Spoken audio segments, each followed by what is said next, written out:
ચલે ચાલુ કર, વિડીયો રેકોર્ડ કરું છું બરાબર. આટલું ખબર પડી ગઈ. ચલો બેઝિક ટેક તમને દેખાડ દો. અહીંયા પ્રેક્ટિસ ફોલ્ડરમાં લેક્ચર ફોલ્ડર નહીં બનાવવાનું. QUA.html. હવે બીજો ટેગ આવે છે આપણો બ્લોક કોડ ટેગ. કયો ટેગ આવે છે? Block code. જેમ કે હું અહીંયા લોરેમ આપું બરાબર, આને ઓપન વિથ લાઈવ સર્વર કર્યું તો જો બ્લોક કોડ ટેગમાં શું છે, રાઈટ સાઈડ અને લેફ્ટ સાઈડ થોડીક જગ્યા છૂટેલી હશે. શું છૂટેલી હશે? જગ્યા. જેમ કે અહીંયા જો પી ટેગ આપું, એમાં લોરેમ આપું તો જો એમાં જગ્યા નહીં છૂટેલી આવતી. દેખાય છે ડિફરન્સ? એટલે કે જનરલી આપણે આર્ટિકલ રાઇટિંગ હોય ને એમાં જનરલી આ ટેગ યુઝ થાય. પછી આપણે યુઝ કરીએ એડ્રેસ ટેગ. જેમ કે હું અહીં કહું એડ્રેસ લોરેમ 10 કહું, શું કહું તો ખાલી પણ 10 જ લેટર આપશે. શું આપશે? તો જો આવી ગયું. એની સ્ટાઇલ જો થોડીક બદલેલી આવે છે, થોડીક અલગ રીતે લખેલું છે. તો જનરલી આપણે વેબસાઇટમાં કોઈ બી એડ્રેસ રિપ્રેઝેન્ટ કરવું હોય તો કયો ટેગ યુઝ થાય?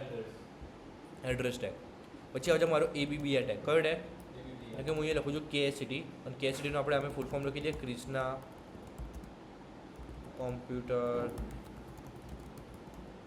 Classes.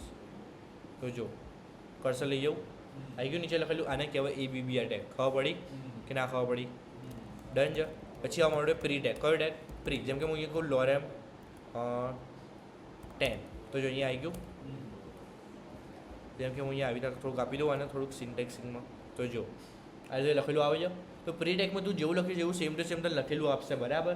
But generally pre tag કોના માટે યુઝ થાય? આપણી પોએમ અને જે કોડ્સ લખેલા હોય ને એના માટે જનરલી આ ટેગ યુઝ થાય. ખબર પડી કે ના ખબર પડી ગઈ? હા. એટલે જનરલી પ્રી ટેગનો એના માટે યુઝ થાય કે આપણે કોઈ કોડ થઈ ગયો આપણે લખવાનું બરાબર, કાં તો કોઈ પોએમનું કોઈ પોએમ લખેલી હોય તો એ ફોર્મનું આપણે આ યુઝ કરીએ એમ. પછી BDO ટેગ. જેમ કે મેં લખ્યું અહીંયા ક્રિષ્ના કોમ્પ્યુટર ક્લાસીસ. હવે ડાયરેક્શન એટલે કે લેફ્ટ ટુ રાઇટ. શું? તો જો આવે છે લેફ્ટ સાઈડથી સ્ટાર્ટ કરશે, રાઈટ સાઈડ એન્ડ કરશે. એનું જ ઊંધું આવે છે આપણું અહીંયા રાઈટ ટુ લેફ્ટ. શું? Right to left. તો જો રાઈટ સાઈડથી ચાલુ કરશે, લેફ્ટ સાઈડ એન્ડ કરશે. આને કહેવાય BDO ટેગ. ખબર પડી ગઈ કે ના ખબર પડી ગઈ? ડન છે. બેઝિક ટેગ પતી ગયા. હવે આપણે જોઈ લઈએ લિસ્ટ.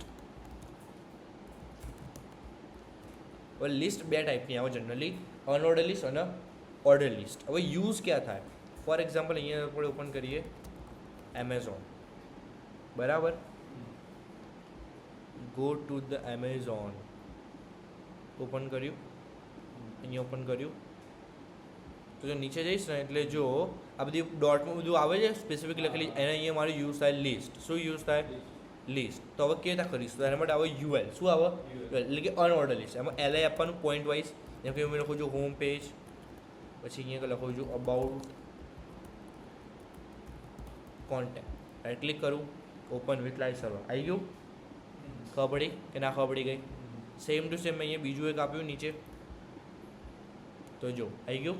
અમારે જેમ કે મારે આનું જે રાઉન્ડ છે મને સ્ક્વેરથી સ્ટાર્ટ કરું. શું કરવું છે? સ્ક્વેર. કેવી રીતે કરીશું? અહીંયા જવાનું, સ્ટાઇલ આપવાનું. શું આપવાનું? સ્ટાઇલ. એમાં લખવાનું લિસ્ટ સ્ટાઇલ ટાઈપ. શું લખવાનું? અને એમાં લખી દેવાનું સ્ક્વેર. શું લખી દેવાનું? સ્ક્વેર. બીજા ઘણા બધા ટાઈપ બી છે જે યુઝ કરતો યુઝ કરી શકે છે. આવી ગયું સ્ક્વેર. સપોઝ કે મને આગળ ડોટ જોતા નથી બટ પોઈન્ટ વાઇઝ જ આવું છે પણ ડોટ નથી દેખાડવા તો અહીંયા ટાઈપ લખવાનું. શું લખવાનું? ટાઈપ. અને અહીંયા લખી દેવાનું નન. એટલે જો ખબર પડી. બીજું એક આવે મારી ઓર્ડર લિસ્ટ. શું આવે? જેમ કે ભાઈ એમાં પણ LI રીતે જ વર્ક કરે. શું વર્ક કરે? LI રીતે જ. તો જો એક ઓર્ડરમાં આવશે. હા, જેટલા લખીશ એ પ્રમાણે આગળ જશે. સેમ ટુ સેમ અહીંયા આપ્યું, અહીંયા બી આપ્યું. કેમ કે મારે એને સ્ટાર્ટ 4 થી કરવું છે. ક્યાંથી કરવું છે? 4. સ્ટાર્ટ લખી દઈશ. શું લખી દઈશ? 4. તો જો આવી ગયું. મારે એને રોમન નંબરમાં લખવું છે. ટાઈપ લખવાનું. શું લખવાનું? Type. Number capital ABCD, small ABCD, capital Roman number, small Roman number. આટલા ટાઈપ અવેલેબલ છે. આવી ગયું. એટલે જે નંબર હશે એ નંબરથી સ્ટાર્ટ કરશે રોમન નંબરમાં. ડન છે. આને કહેવાય લિસ્ટ. હવે આપણે નેસ્ટેડ લિસ્ટ બી જોઈ લઈએ કે લિસ્ટની અંદર લિસ્ટ કેવી રીતે આપી. એટલે કે UL આપ્યું. જેમ કે LIમાં મેં શું કીધું? P ટેગમાં લખ્યું મેં C/C++ કીધું. તો એની અંદર મેં શું આપ્યું? ઓર્ડર લિસ્ટ આપી. ખબર પડી? એની અંદર બી લિસ્ટ આપી. જેમ કે મેં કીધું આપણે શું કરીએ પહેલાં ઇન્ટ્રોડક્શન ચલાવીએ છીએ. પછી બીજું LIમાં શું કીધું? મેં એને કીધું ઇફ એલ્સ ચલાવીએ છીએ. તો જો ખબર પડી. પછી મેં બીજી એક લિસ્ટ આપી આની અંદર, એમાં પી ટેગમાં લખ્યું અહીંયા મેં જાવા, બરાબર. OL લિસ્ટ આપી, એની અંદર બી લિસ્ટ આપી, જેમ કે મેં શું કીધું, ઇન્ટ્રોડક્શન. પછી બીજું શું ચલાવીએ છીએ આપણે, ઇફ એલ્સ ચલાવીએ છીએ. તો એ રીતે પોઈન્ટ વાઇઝ અંદર અંદર જતું જાય. OL બહાર બી લખાય, અંદર બી લખી શકાય, ઉપર નીચે કરાય, કંઈ ફરક પડશે નહીં. ખબર પડી ગઈ? ડન છે. તો આને કહેવાય નેસ્ટેડ લિસ્ટ. ડન છે. ખબર પડી ગઈ કે ના ખબર પડી? ડન છે. કોઈ ડાઉટ અહીંયા? તો આ તો આપણું લિસ્ટ. આગળ જોવું છે કે પ્રેક્ટિસ કરવી છે? હા, ચાલો. ટેબલ.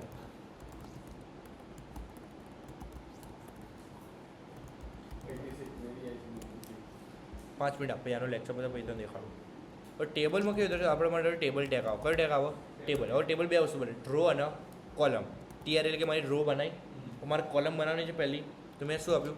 TH. જેમ કે મેં નેમ નામની કોલમ બનાવી, તો જો અહીંયા બની ગઈ નેમ નામની કોલમ. પછી મેં શું કીધું, અહીંયા બીજી કોલમ બનાવી, શું કહું અહીંયા?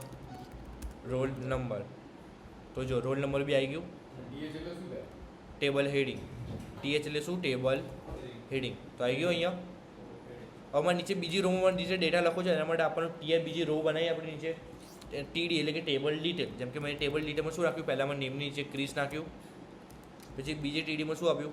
34 રોલ નંબર, અને ત્રીજા TDમાં શું આપ્યું? સેમ 6. તો જો આવી ગયું એ રીતે. પછી બીજો એક ડેટા આપવો છે, તો બીજો એક ડેટા બી આપી શકાય. હા, અમન 68 સેમ 8, સોરી 8. તો જો આવી ગયું એ રીતે. આપણે ટેબલમાં ખબર આજુબાજુ બોર્ડર હોય, બોર્ડર લાવી તો કેવી રીતે લખાય? અહીંયા જઈએ, ટેબલની બાજુમાં લખવાની બોર્ડર. શું લખવાની?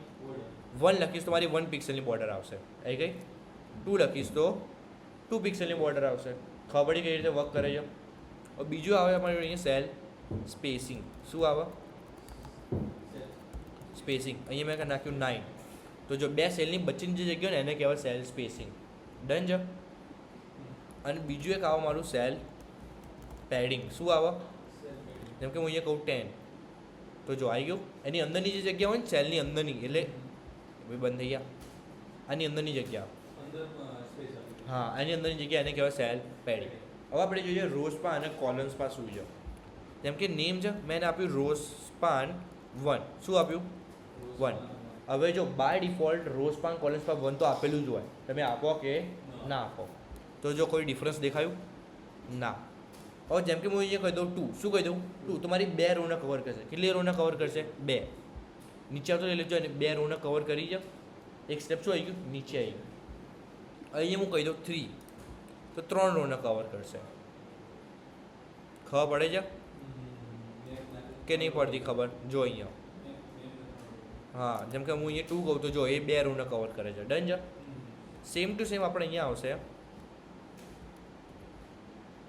અહીંયા હું કહું કોલમ્સ પાસ. શું કહું? તો કોલમને કવર કરશે એ. જેમ કે મારે જે 34 છે, મારે એને 2 રોને કવર કરાવી જાઓ, તો મેં શું કીધું? 34 ને અહીંયા શું આપી દે? રોઝ પાન સ્પેસ આપીને શું કહી દઉં? 2. તો જો 2 રોને કવર થઈ ગઈ. પછી 66ની નીચે 2 લાવવું છે મારે, તો એને 2 કોલમ કવર કરાવી છે, તો 6નો શું આપી દઈશ? કોલમ્સ પા 2. તો આ થઈ ગયું મારું રો ટેબલ, રોઝ પાન કોલમ્સ પાન. ડન છે. અને પ્રેક્ટિસ કરી લે.